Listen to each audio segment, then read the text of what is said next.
Oke, selamat malam. Assalamualaikum warahmatullahi wabarakatuh. Jumpa Waalaikumsalam. lagi malam ini di sesi Tech Talks kita.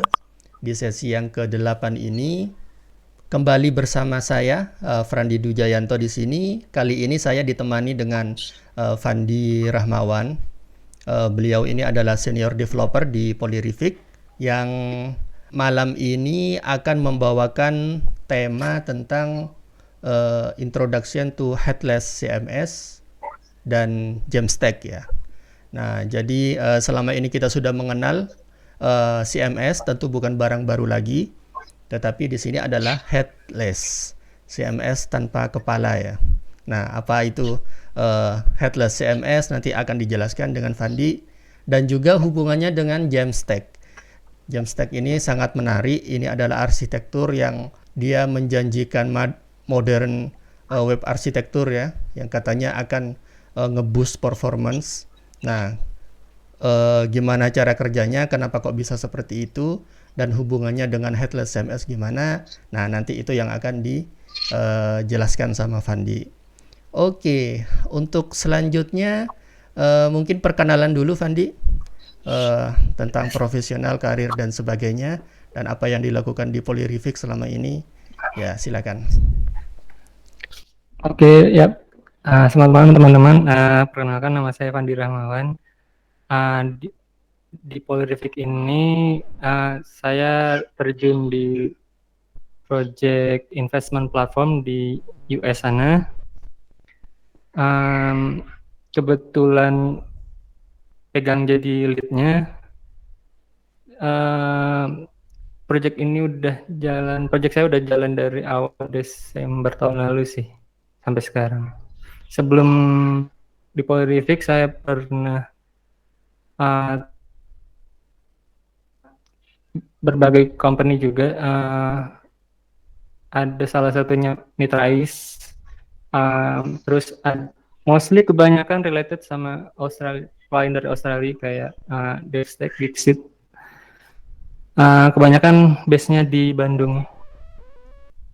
Untuk perkenalan kayaknya itu aja Mas. Bisa langsung ke topik ini. Oke, siap.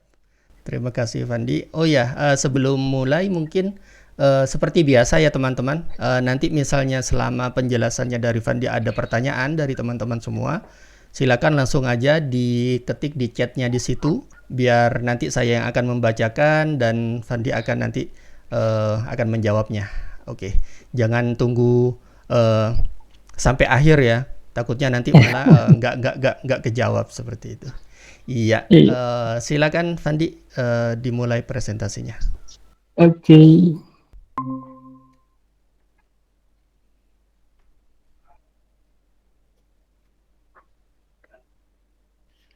Yap. Oke. Teman-teman, ya selamat datang kembali. TikTok kali ini mungkin lebih ke arah sharing session kali ya. Jadi mungkin ada yang bisa diambil untuk project-project kalian ke depannya, atau mungkin juga bisa diimplement di current project juga. Tema TikTok kali ini adalah Introduction to Headless CMS dan Jamstack. Apa itu Jamstack dan apa itu Headless, nanti kita akan bahas. Tapi sebenarnya dua terms tersebut itu nggak ada definisi striknya yang mengikat. Keduanya bukan framework baru juga, tapi mungkin tools pendukungnya ada yang baru juga. Jadi mungkin secara nggak sadar teman-teman mungkin pernah terlibat ke dalam proyek yang berkaitan dengan si terminologi headless dan Jamstack ini. Terus topik ini akan terbagi menjadi dua sesi sebenarnya. Pertama hari ini introduction secara general saja, dan untuk lebih detailnya, lebih technical, lebih deepnya lagi kita akan ada sesi keduanya di mungkin bulan depan, yang akan dibawakan oleh teman saya Evan dari Polyrifik juga. Evan akan menjelaskan lebih detailnya. Mungkin ada hands-on atau semacamnya.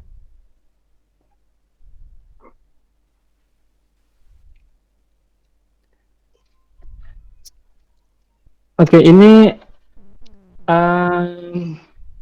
mungkin sebagian dari teman-teman pernah lihat ini. Ini hasil asesmen dari website atau project yang sedang saya handle. Ini bisa kita lihat skornya lumayan mengenaskan. Cuman dapat 22 karena sebenarnya waktu develop ini kita nggak kepikiran untuk improve di sisi speed sama search engine optimization-nya.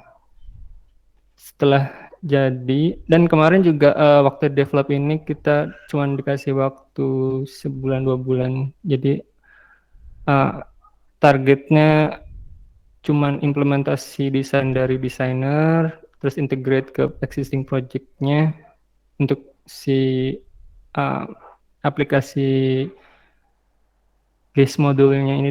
Kita belum kepikiran sampai improvisasi search engine optimization dan site enhancement lainnya. Terus untuk mengfixkan semua ini kita ada beberapa cara. Kita Existing ini stack-nya gimana, Fandi? Teknologinya? stack-nya sama Node.js dan React dengan tambahan third party untuk kontennya dari Contentful. Jadi kemarin tuh kita sempat diskusi sama tim nih. Kita ada arahan dari kliennya. Ini mau digimanain untuk improve skornya. Soalnya ada beberapa user juga yang protes kenapa site speed-nya tuh agak pelan gitu. Ya, di tengah-tengah diskusi itu kita dan ini atas saran Mas Fandi juga sebenarnya. Nah, kita coba bawa ke arah gimana kalau website untuk si guest modulnya kita buat ke arah statik. Cuman seperti yang kita lihat di gambar ini, kalau kita bawa terminologi statik ke klien, mungkin kita akan ditendang dari ruang meetingnya. Jadi mungkin vendor lain bisa saranin bagaimana kalau kita investigate dulu profile the web page-nya dulu untuk cari kutunya mungkin, terus atau ada juga saran dari vendor lain misalkan upgrade hosting plan-nya. Terus kenapa kita bawa tema statik ini? Nanti kita jelaskan. Tapi sebenarnya kita dalam mempropose static page-nya ini kita bungkus dengan terminologi Jamstack. Jadi mungkin teman-teman ada yang pernah dengar juga istilah Jamstack. Awalnya Jamstack ini dikenal dengan kumpulan stack yang terdiri dari JavaScript, API, dan markup. Tapi seiring dengan perkembangan jalan, terminologinya akan agak sedikit berubah dari ide awalnya. Nanti saya akan jelaskan juga. Ini definisi awal dari CEO dan foundernya Netlify. Netlify itu salah satu perusahaan yang memprovide CDN hosting dan dia juga provide CMS provider. Jadi kata dia modern development web development architecture based on client-side JavaScript, reusable APIs, dan pre-built markup.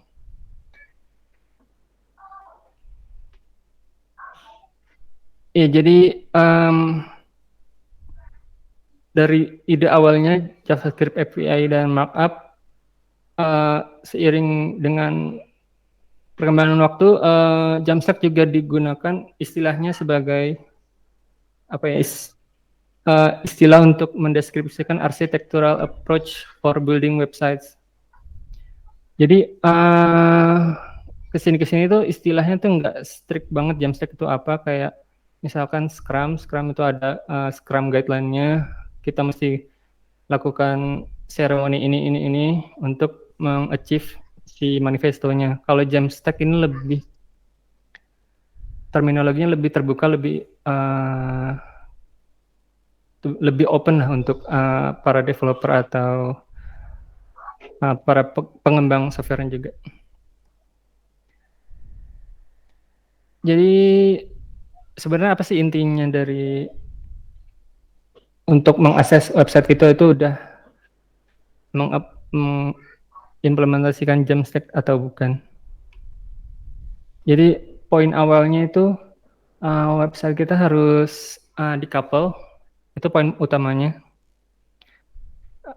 The front end-nya menggunakan teknologi yang terpisah dari back end-nya. Terus teknologi front end-nya umumnya dibentuk atau di-generate oleh static site generator. Nanti saya akan jelaskan juga apa itu static site generator. Jadi intinya si front end itu bisa berdiri sendiri tanpa bantuan server. Atau misalkan tetap butuh bantuan server, kita bisa cuman provide serverless function tanpa harus mengintegrasikan secara penuh si front end aplikasi ini. Terus poin kedua dari ide yang dibawa sama Jamstack ini adalah static first. Jadi website yang mengimplementasikan Jamstack bukan harus sih, pada umumnya membuat semacam pre-built konten untuk di serve ke usernya secara immediately. Jadi si user nggak harus nunggu beberapa saat untuk mendapatkan konten pertamanya atau first content pane. Terus karena di Jamstack ini ada terminologi J-nya sama A-nya tuh, J-nya JavaScript, A-nya APIs. Jadi walaupun dia statik, tapi dia tetap bisa melakukan hal-hal yang dynamic karena dia pada dasarnya dia punya JavaScript dan API di dalamnya walaupun dia statik. Jadi kalau kita lihat di sini, kita kembali lagi ke zaman 90-an. Web 1.0 ini kerjanya straightforward gitu. Jadi request dari user pergi ke servernya, server cuma proses HTML static file biasa, langsung dikembalikan ke user lagi. Terus muncul nih .com bubble atau ya tren-tren web 2.0 sekarang yang mostly kebanyakan related content. Jadi karena website si user generated content itu sangat dynamic, dia butuh layer-layer tambahan selain server yang biasa kita pakai di web 1.0 sebelumnya itu. Kita butuh layer server, kita butuh layer application-nya, kita butuh layer database-nya untuk memprovide satu single HTML page yang untuk di-serve ke user-nya. Terus seiring dengan perkembangan juga, Web 2.0 itu penemuan yang sangat bagus, sangat powerful juga, tapi Web 2.0 punya beberapa challenges kayak semacam kompleksitinya, semacam misalkan kita cuman mau bikin website profile company, kadang kita mengengineer itu agak sedikit overkill. Misalkan kita perlu teknologi backend yang canggih gitu, atau kita butuh server yang banyak untuk melakukan load balancing gitu. Terus scalingnya juga agak mahal karena ya itu butuh banyak resource untuk yang berhubungan dengan request usernya itu. Terus uptime-nya juga itu termasuk salah satu yang challenging juga untuk memonitor websitenya supaya tidak ada gangguan dan tidak sampai down situsnya. Terus performance juga salah satu yang menjadi tantangan di Web 2.0 karena ya itu banyak layer-layer yang harus di-improve. Terus security juga salah satu concern utama karena ya itu dia terkoneksi langsung dengan database-nya. Jadi bisa diintercept sama mungkin ada hacker yang iseng. Jadi ya itu kita mesti pay more attention to site vulnerability-nya.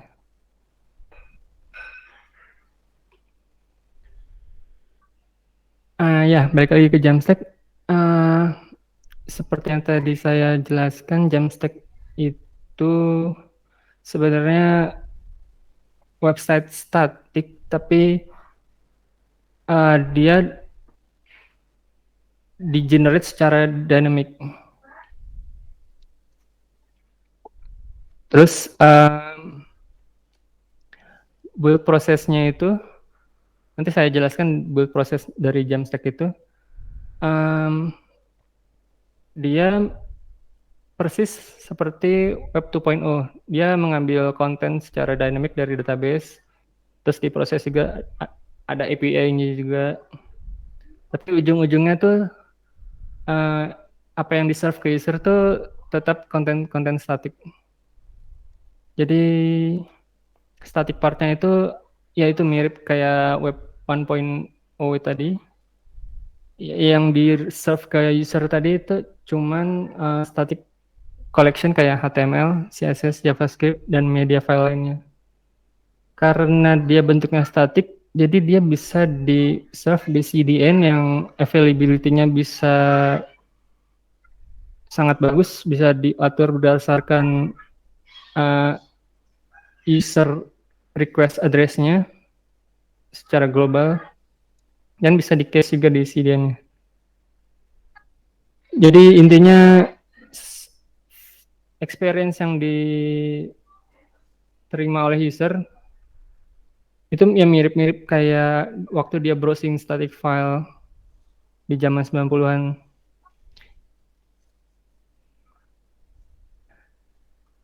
Nah, untuk lebih detailnya lagi, apa sih benefit dari Jamstack ini? Otomatis karena dia static, dia performance-nya ngebut banget. Karena dia juga ditunjang oleh CDN-nya tadi. Terus dia juga sangat secure karena dia cuma static page. Koneksi ke database-nya dihandle sama API-nya, decouple. Terus karena dia bentuknya static juga, hostnya itu untuk menghost si file-filesnya tadi kayak HTML-nya, CSS, dan media file itu tergolong murah. Semacam mungkin kita pernah dengar AWS S3 bucket itu bisa untuk menghosting si Jamstack tadi. Terus dari segi developernya kita bisa merasakan perbedaannya karena dari segi front, misalkan saya sebagai front end developer, saya bisa fokus ke front end layernya, front end structure-nya, tanpa harus memikirkan arsitektur back end-nya. Kalaupun si aplikasinya tetap butuh bantuan back end, kita bisa semacam outsource ke third party API, atau kita bisa juga bikin API sendiri. Terus karena poin terakhirnya, karena ini cuman sebatas static files, jadi scalability-nya tuh sangat gampang, dan ya karena ditunjang oleh CDN-nya tadi.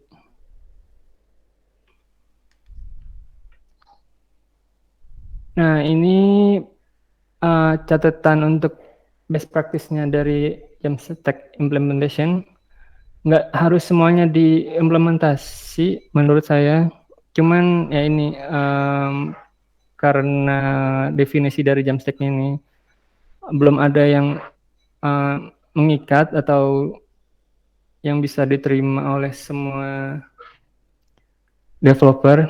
Jadi yang mungkin kita ambil sebagai best practice adalah salah satunya host file-file atau markup dan aset kita di CDN. Terus best practice selanjutnya adalah kita men-setup atomic deploys. Jadi atomic deploys ini maksudnya ketika kita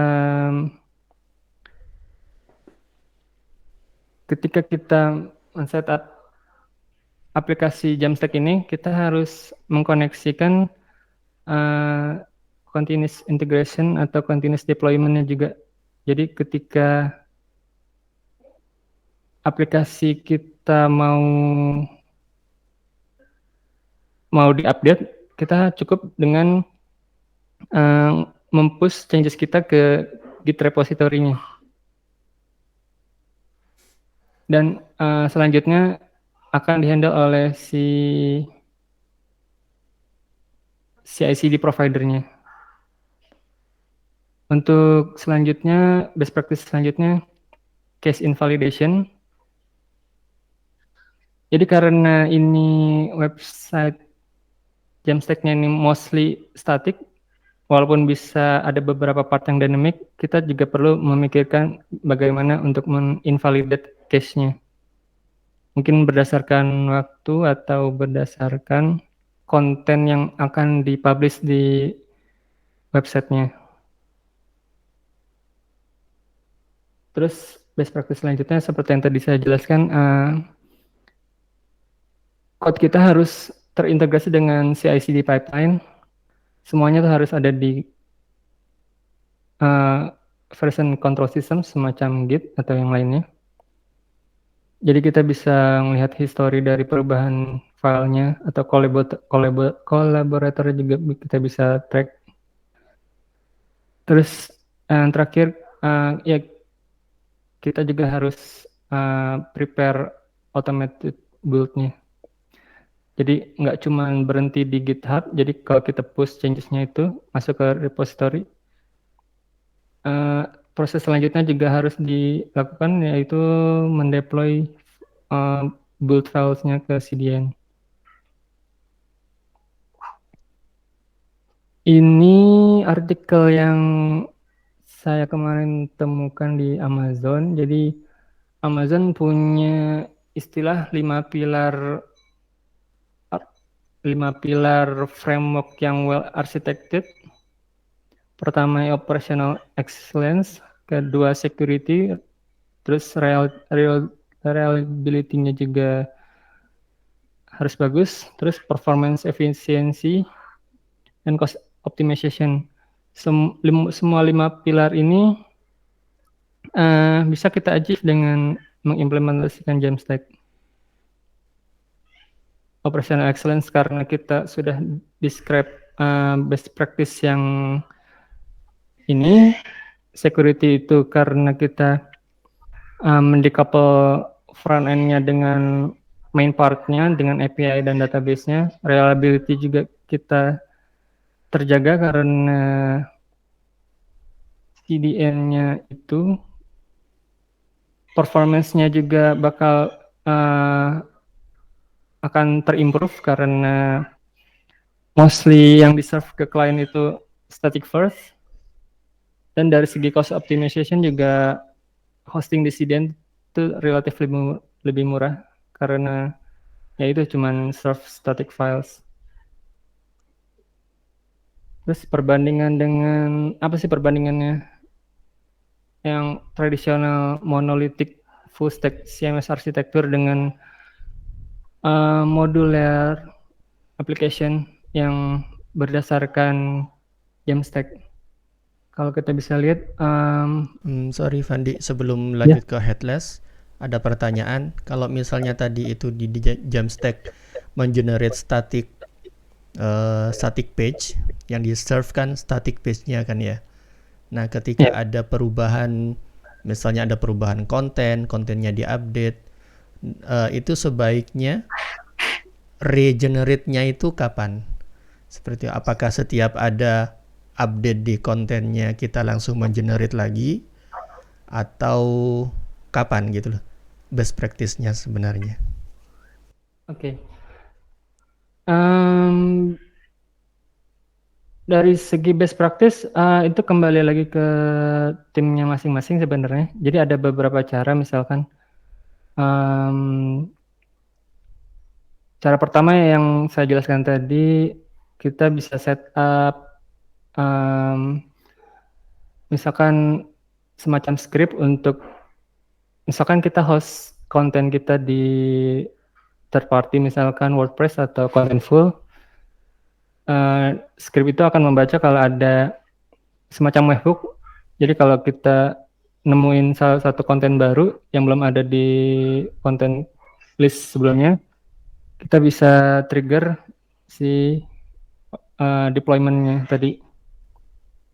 Atau misalkan kita pakai Next.js itu ada fitur namanya incremental server rendering.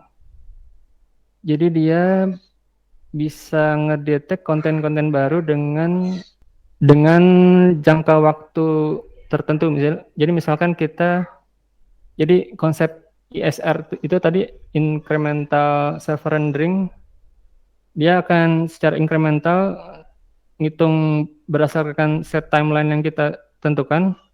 Kalau ada konten yang baru yang dipublish, nanti user yang akan akses setelah time span yang kita tentukan, nanti itu akan mereboot lagi si Next.js application-nya tadi. Jadi si user yang baru akses nanti akan dapat konten yang baru gitu. Oke, jadi emang lebih bagus itu di set otomatis gitu ya. Ketika sistem mendetek ada sesuatu yang baru, baik itu ada insert baru, ada update baru, si sistemnya itu yang akan men-trigger si generatornya gitu ya. Iya. Dan sistemnya juga tergantung dari keperluan timnya masing-masing, requirement timnya. Apakah akan mengenerate semuanya, ya kalau mau, atau yang incremental tadi, apa namanya? ISR, incremental server rendering. Iya, seperti itu. Oke. Terus ada pertanyaan lagi, kalau ini yang di-serve itu static, untuk mengakomodasi kepentingan dynamicnya itu biasanya seperti apa? Ya, jadi walaupun term utamanya yang diangkat itu static, tapi sebenarnya kan ini terdiri dari JavaScript dan API-nya juga. Jadi sebenarnya tuh walaupun static, dia masih punya JavaScript files yang bisa mengeksekut HTTP post request atau ya data fetching. Jadi semacam misalkan kita buat blog, misalkan konten utamanya kita bisa generate di awal. Jadi pas build time itu kita get semua blog yang ada di content provider kita. Mungkin waktu buildnya itu juga tergantung dari berapa jumlah konten yang ada di content providernya. Jadi semakin banyak konten juga buildnya semakin lama.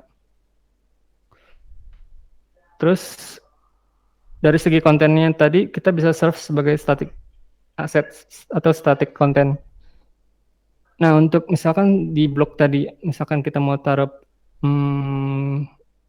misalkan comment feature, kita juga bisa yang seperti yang kita lihat ini sebenarnya karena istilah Jamstack-nya itu dia punya JavaScript dan API, kita bisa mengoutsource si comment API-nya tadi. Misalkan kita memakai third party forms ini dari Typeform kalau nggak salah.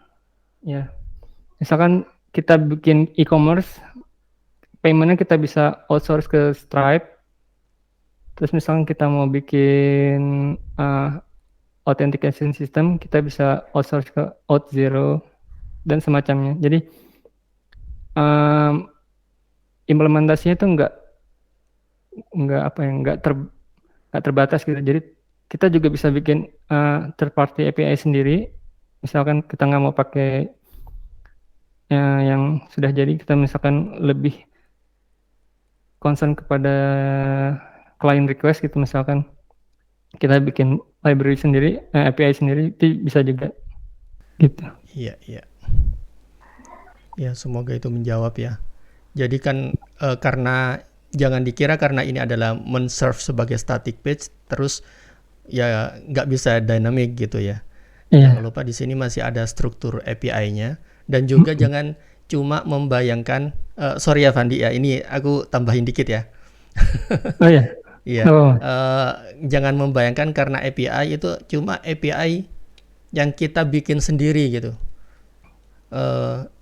Kalau kita bicara di ekosistem website saat ini gitu ya, ada yang istilahnya API ekonomik gitu.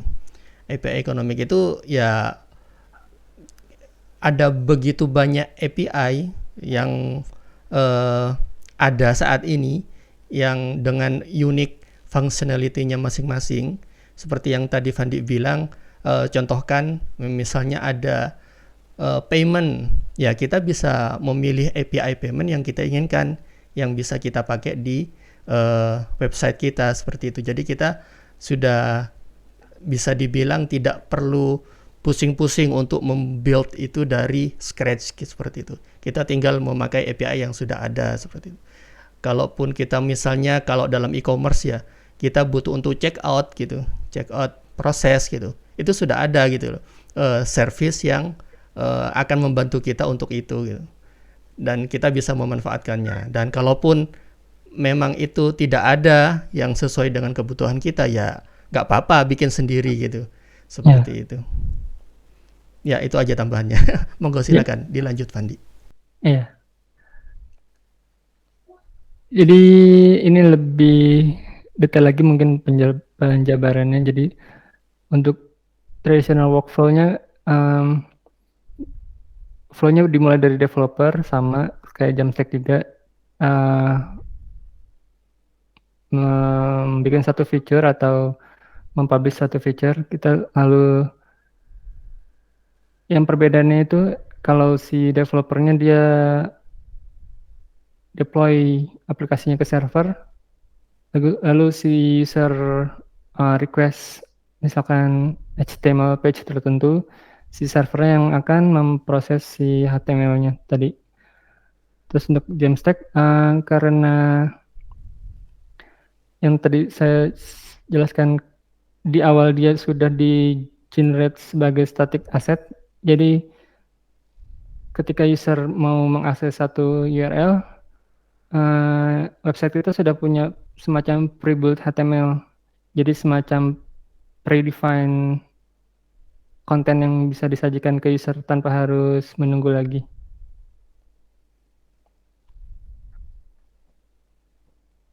Nah, mungkin untuk lebih detailnya seperti ini gambarnya, jadi alurnya si usernya harus pergi ke beberapa layer semacam DB server, web server, load balancer. Kalau untuk Jamstack kita cuman butuh si CDN-nya itu karena emang sudah final di sininya. Terus mungkin ada yang bertanya apa sih perbedaan dengan single page application yang biasa? Toh sama-sama JavaScript, API, markup, HTML juga. Untuk perbedaannya salah satunya yang bisa digambarkan di sini, kalau single page application itu umumnya yang porsi yang dikerjakan oleh server itu lebih sedikit ketimbang porsi activity yang dijalankan di browser. Jadi seperti yang kita tahu, misalkan kita build React application, ketika si usernya request homepage kita, website kita, si React application-nya tadi cuman mungkin beberapa line of code aja yang dikirim dari server ke user. Nanti si browser usernya yang akan memproses si React-nya lebih lanjut lagi, jadi single page application. Jadi semacam ada jeda waktu untuk memproses si React-nya atau mungkin Angular tadi. Karena dari servernya cuman memproduce kayak semacam initial code-nya aja. Terus untuk Jamstack, kelemahannya salah satunya dia lama di proses build-nya itu. Dia tergantung konten yang akan kita publish. Lalu porsi yang akan di-handle sama server lumayan sedikit tergantung misalkan kita cuman serve blok konten, ya mungkin porsi yang dikerjakan oleh server ya cuma sedikit untuk serve HTML biasa doang. Terus porsi yang dikerjakan oleh browser juga akan semakin sedikit karena cuman ngerender pre-build HTML tadi.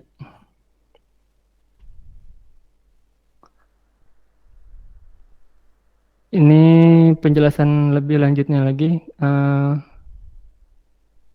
Kalau traditional server-side application, jadi kita si kliennya request ke server, servernya mereturn HTML file, lalu si usernya mau merequest sesuatu, kirim lagi form post, terus si servernya kembalikan lagi resultnya. Kalau single page application yang seperti kita tahu itu misalkan dia mau merequest sesuatu ke server, servernya itu bolak-balik ke client dan server melalui Ajax, dan ya data yang akan digunakan formatnya JSON file, JSON format maksudnya.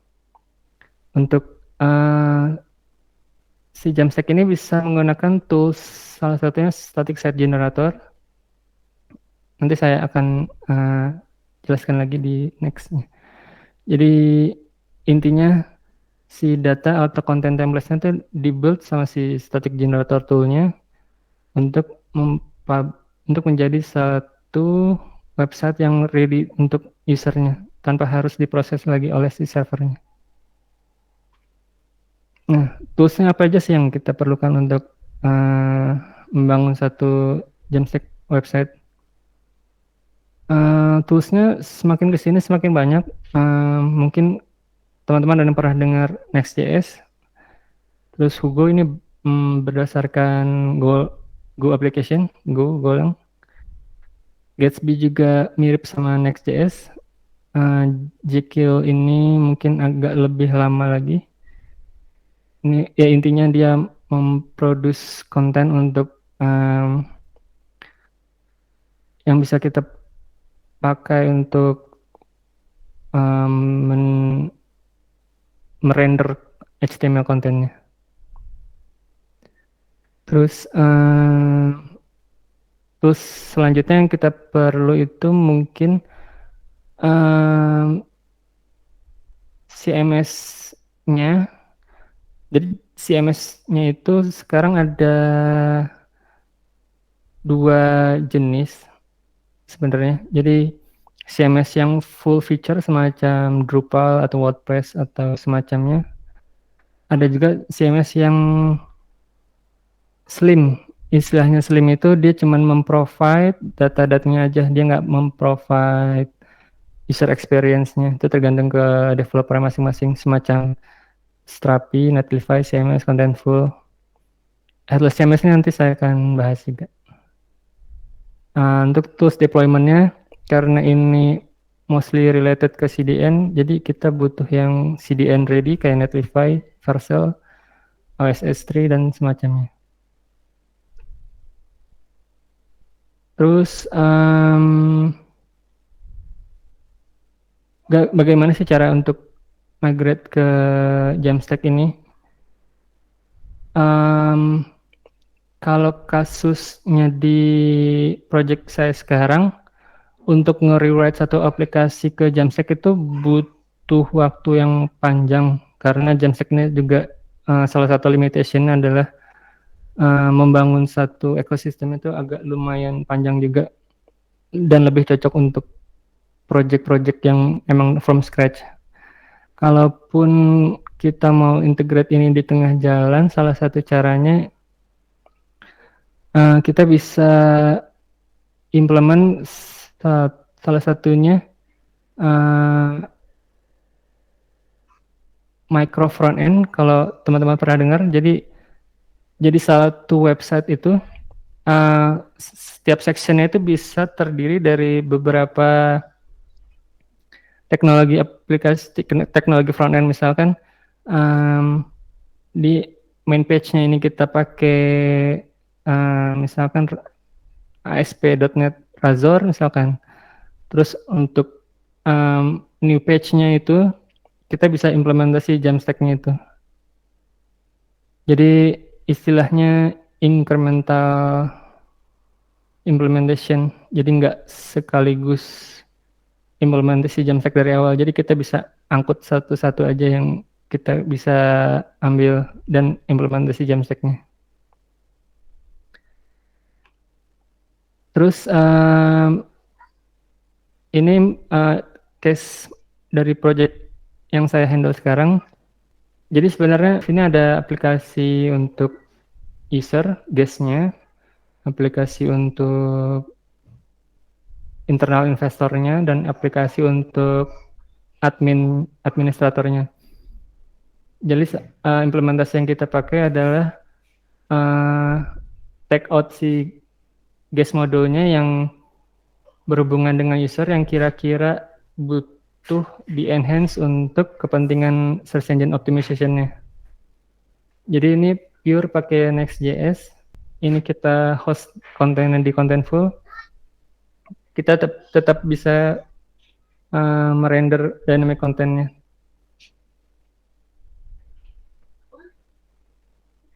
Ya, seperti yang teman-teman bisa lihat, skornya lumayan bagus.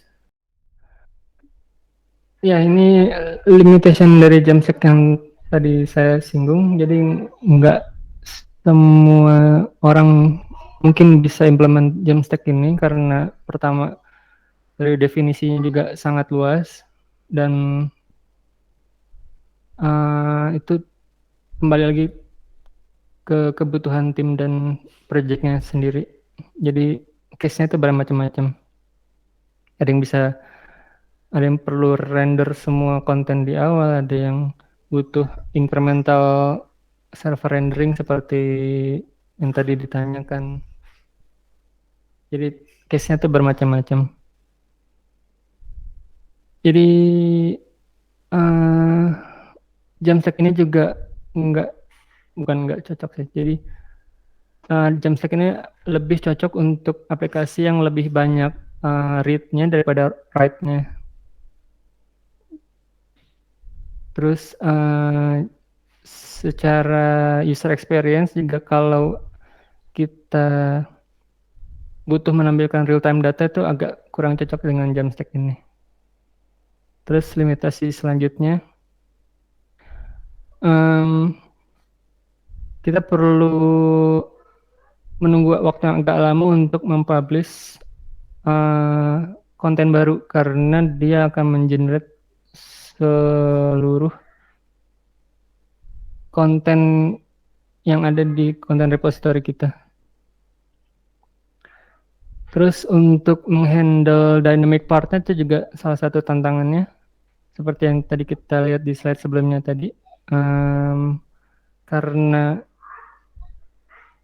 bagian dynamicnya kita host ke third party, kita harus handle integrasinya. Jadi semacam paymentnya di host di Stripe, tapi formnya itu dari third party lain, jadi kita harus menghandle semua third party ini dengan baik. Jadi walaupun case Jamstack ini bisa di-apply di semua project secara general, cuman seperti yang tadi kita lihat di slide sebelumnya, ada beberapa limitasi yang membuat Jamstack nggak cocok untuk beberapa case. Jadi kalau kita bisa lihat website ini, mungkin salah satu panduannya, ya apakah kita sangat mementingkan SEO score, dan apakah konten pertamanya itu yang di load ke user itu sangat penting. Kalau itu yang menjadi concern utamanya, kita bisa lanjut ke pertanyaan selanjutnya. Kalau kita nggak terlalu peduli dengan SEO score, kita bisa pakai single page application biasa. Terus apakah kita mau mendedicate waktu luang untuk pelajari semua framework tadi, tool chain dan deployment pipeline yang baru untuk meng-establish si Jamstack environment tadi? Kalau misalkan dari segi project time and resource kita ada batasan, ya mungkin opsi terbaiknya kita kembali lagi ke single page application yang biasa. Cuma misalkan kita dan tim kita juga agree untuk meluangkan waktu untuk belajar framework baru dan toolchain yang mungkin berkaitan dengan Jamstack, mungkin kita bisa lanjut ke sini. Apakah aplikasi kita punya konten-konten yang sangat dynamic kayak forum atau social network yang butuh real time? Kalau jawabannya adalah tidak, atau situs yang kita buat itu tergolong static dan nggak perlu dynamic part, kita bisa pakai set static generator kayak Gatsby tadi. Gatsby atau Next.js juga bisa. Ya, kalau pertanyaan terakhirnya, kalau kita oke dengan semua plus dan minusnya si Jamstack ini, apakah kita oke dengan hosting servernya, deployment pipeline-nya, dan segala macam cutting edge yang mungkin akan kita hadapi, karena ini salah satu teknologi yang baru juga dan mungkin akan ada isu ke depannya dan kita suka tantangan gitu. Kita bisa lanjutkan dengan ya memproses aplikasi kita ke dalam bentuk si Jamstack itu dengan bantuan tools Next.js atau yang lainnya. Nah, sekarang kita masuk ke headless CMS-nya. Seperti yang tadi saya sebutkan, jadi ada semacam diferensiasi untuk terminologi CMS sekarang. Jadi ada yang full feature CMS, yang dia mempunyai database sendiri, dia punya user interface sendiri juga, dan dia punya integrasi antara database dan usernya sendiri juga. Terus ada juga istilah headless CMS yang akan saya bahas ini. Jadi dia cuma memprovide konten strukturnya aja sama konten repositorinya. Untuk masalah renderingnya itu diserahkan ke developer masing-masing. Misalkan kita mau buat aplikasi kita itu fleksibel di segala device, misalkan seperti yang kita lihat di sini, kita bisa improve user experience-nya untuk mobile atau desktop, atau misalkan wearable device juga bisa. Kita bisa utilize ini headless CMS-nya. Terus ya intinya apa sih yang kita dapatkan dari headless CMS ini? Seperti yang tadi saya jabarkan, dengan menggunakan headless CMS ini kita bisa mempunyai flexible experience buat si user dan personalized user experience juga. Misalkan konten kita mau diimprove dari segi responsibility mobile view-nya, misalkan responsive view-nya, kita bisa improve si kontennya dengan menggunakan front-end teknologi yang kita pilih sendiri. Nggak seperti CMS yang full structure. Jadi untuk mengimprove user experience-nya tadi kita agak sulit karena kita emang udah dikasih satu barang yang udah jadi. Terus misalkan kita mau integrate dengan teknologi lain itu bisa banget karena kita cuman disediakan struktur secara general aja. Ya, terus poin terakhir kita bisa merespon apa sih customer expectation-nya. Jadi misalkan si customer yang mau punya experience yang bagus di wearable device misalkan, ya kita bisa handle itu. Terus saya akan demokan juga Next.js-nya ini, dan mungkin kalau sempat deployment ke Vercel juga. Jadi saya sebenarnya sudah punya headless project sebelumnya. Jadi seperti yang tadi saya ceritakan, CMS tadi bisa kita source dari full feature CMS seperti WordPress atau Drupal atau yang lainnya juga. Misalkan kita udah punya satu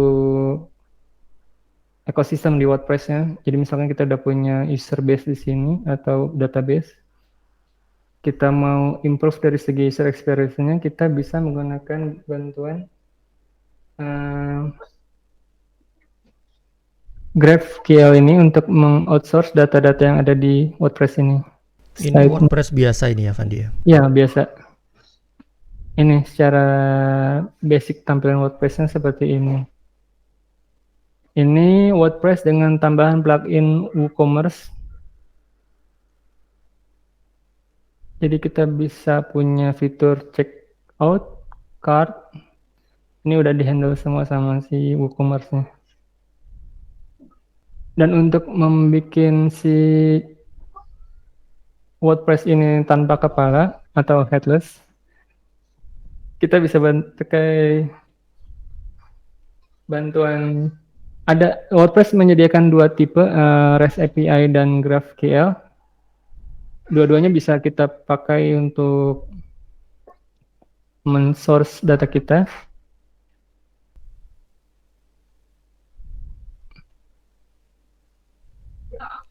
Ya, ini kita lagi proses launching aplikasinya.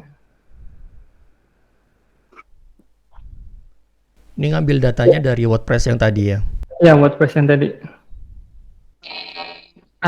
Jadi karena saya pakai Next.js ini, ada beberapa page yang di-generate secara static, ada juga secara, jadi ada si Next.js ini punya 3 cara untuk menghandle kontennya. Satu tuh server side rendering, yang kedua bisa dihandle secara static site generator, Dan ketiga yang tadi saya jelaskan incremental server rendering. Jadi kita bisa fleksibel untuk membuat aplikasinya. Oh, ini jadi yang kamu lakukan sekarang, kamu bikin aplikasi front end sendiri ya, Ya, yang kontennya, datanya diambilin dari WordPress yang tadi itu, iya dari benar. WooCommerce ini. Ya, Oke. Jadi front end-nya WordPress-nya nggak dipakai gitu ya? iya nggak dipakai. Oke. Bisa dipakai kalau mau. Iya, iya. Jadi ya untuk enhance user experience kita bisa pakai berbagai macam tambahan UI library semacam Bootstrap atau material design. Jadi static page kita juga bisa punya beberapa dynamic parts seperti misalkan login page. Kita juga bisa pakai jadi WordPress sudah menyediakan kalau nggak salah namanya JWT token yang kita bisa pakai untuk verifikasi usernya. Misalkan kita mau proses checkout satu barang, itu juga bisa.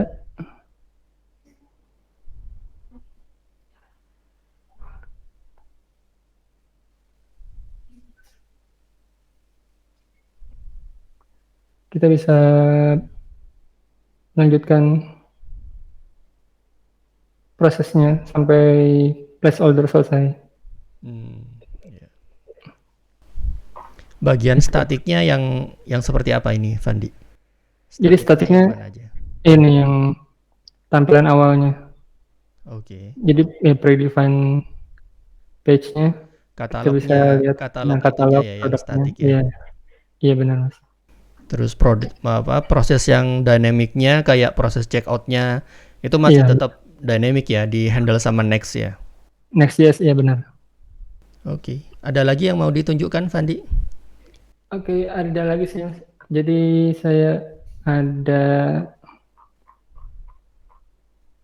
link ke sini, ada sampel commerce-nya dari Next.js.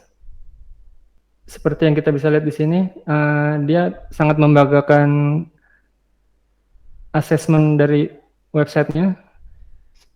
Misalkan first contentful paint score-nya 95, ini ada largest contentful paint-nya score-nya 90, misalkan ini real experience score-nya 96.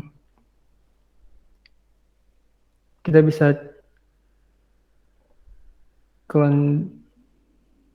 misalkan Ini kamu mau mendeploy aplikasi iya, Next.js gitu ya? iya benar. Ke Jadi ke Vercel. Vercel. Iya, Vercel karena itu apa, Fandi? salah satu deployment provider yang support CDN, Mas. Jadi intinya untuk men-serve static kontennya tadi. Walaupun static, dia juga bisa memprovide serverless function. Ini code-nya ya, code aplikasinya Next.js-nya. Iya, sampel starter. Oke. Terus mau dibawa ke Vercel, Iya, pakai apa? GitHub Actions atau apa? dibawa ke Vercel, jadi langsung Mas, jadi si GitHub-nya ngelink ke Vercel-nya. Oh, langsung. Ya, di sini. Jadi setiap changes yang kita push ke Vercel langsung otomatis ke deploy secara instan. Iya. Jadi si Vercel ini juga punya webhook gitu ya, Iya, yang bisa ngelihat ke GitHub apa yang benar. berubah. Hasil generatannya itu static page-nya juga disimpan di GitHub juga ya? Enggak, di-ignore, Enggak. Mas. Iya. Jadi nanti si Vercel yang akan memproses ulang si static files-nya tadi, Oke. build folder-nya. Setelah di generate tapi kita bisa dapetin si static page-nya enggak? Bisa, Mas. Misalnya kita mau Kalau ngecek gitu loh. misalkan, iya, misalkan kita mau host di S3, Ya. kita bisa kita bisa trigger export command di Next.js ini, ntar kita dapat bundle filenya yang bisa ready di-upload ke S3. Oke. Jadi nanti kita bisa lihat dalam satu solution folder ini page-page mana aja yang bisa dirender secara pre-render atau pas usernya datang langsung ada tampilannya Mm. secara statik. Ada juga page-page yang di-serve secara incremental. Ada juga yang di-serve berdasarkan per user request-nya. Hmm. Kalau di Kalau Next kayak kita, gini itu yang menentukan ini harus statik gitu, harus bisa di-generate, ini nggak usah, itu dia sendiri yang menentukan atau si developernya, Fandi? dari developernya, Mas. Oh, developernya, oke. Ya, kita bisa decide sendiri. Ini page-nya mau static, di-serve secara statik atau incremental atau per request. Ini kayaknya waktunya sudah Iya. lebih. Oke deh, Mas. Ini, Iya, nah ini kita bisa lihat, ini mungkin terakhir. oke. Jadi si Next.js ketika kita selesai build-nya, ada notifikasi kayak semacam ini, bulat-bulat ini sama lambda simbol. Ini berarti di render secara server side. Kalau yang bulat kosong ini secara statik. Ada juga yang bulat penuh full. Itu di render secara static generated. Yang ASR-nya tadi incremental static-nya dengan tapi nggak ada logonya di sini. Jadi kita bisa lihat page-page mana yang bisa di render secara otomatis kayak search page, profile, yang page mana aja yang di render secara dynamic seperti ini. Oke, oke. Ya, ini contoh starter application-nya. Jadi seperti yang kita lihat untuk load pertama kali itu cepat banget karena emang Ya, di-serve secara statik statik. untuk awal. Iya. Iya. Gitu mungkin Mas dari saya. Mungkin pertanyaan terakhir ini, jadi yang meskipun ini per kasus ya, biasanya pertimbangannya Ya. apa, Pak, untuk migrasi ke Jamstack? Mungkin pertimbangan utamanya apakah website yang kita bikin itu butuh nampilin data secara real time atau banyak dynamic part-nya. Kalau seperti e-commerce simple kayak gini kan kita bisa pre-build kontennya dari konten repository kita. Kita bisa ambil list produknya dulu, list harganya. Kita render dulu secara di awal. Kalau untuk misalkan real time seperti misalkan dashboard page, dashboard portal yang nampilin grafik secara real time, tuh kayaknya belum cocok sih Jamstack. Total saya belum nemu toolnya yang cocok untuk Jamstacknya itu. Mungkin pertimbangannya karena performance gitu ya, makanya banyak yang tertarik untuk migrasi ke Jamstack karena masalah performance mungkin ya. Untuk performance, jadi segala sesuatu yang berhubungan dengan SEO, semacam e-commerce atau company profile website yang butuh banget untuk diindeks sama Google, jadi Jamstack ini cocok sih. Selebihnya mungkin masih bisa menggunakan traditional single page application. Atau ya dengan solusinya Next ini ya, di-combine antara static dengan dynamicnya. Iya, bisa. Iya. Baik, oke, mungkin itu aja ya teman-teman ya. Semoga banyak menjawab rasa penasarannya. Ini adalah introduction terhadap Jamstack dan Headless CMS. Dan seperti yang tadi di depan sudah dijelaskan juga sama Fandi, insya Allah bakalan ada part keduanya yang itu lebih teknikal gitu ya Fandi ya, lebih detail. Iya, lebih detail ngejabarin si perbedaannya antara si si static, SSG, ASR gitu. Terus di Oke. codingannya sebelah mana sih dia untuk membedakan antara si ini tiga jenis rendering si Next.js-nya itu. Ya, ya, ya. Siap, siap, siap. Menarik sekali topiknya. Terima kasih buat teman-teman yang sudah meluangkan waktunya malam ini ya. Di tengah hektiknya project, saya tahu projectnya sangat-sangat hektik. Dan termasuk juga terima kasih juga untuk Fandi pembicaranya yang tidak kalah hektik projectnya. Terima kasih sudah meluangkan waktu untuk sharing malam ini. Sama-sama. Nanti untuk schedule Tech Talks selanjutnya, part keduanya dari tema ini, nanti akan saya announce susulannya ya untuk bulan depan. Oke.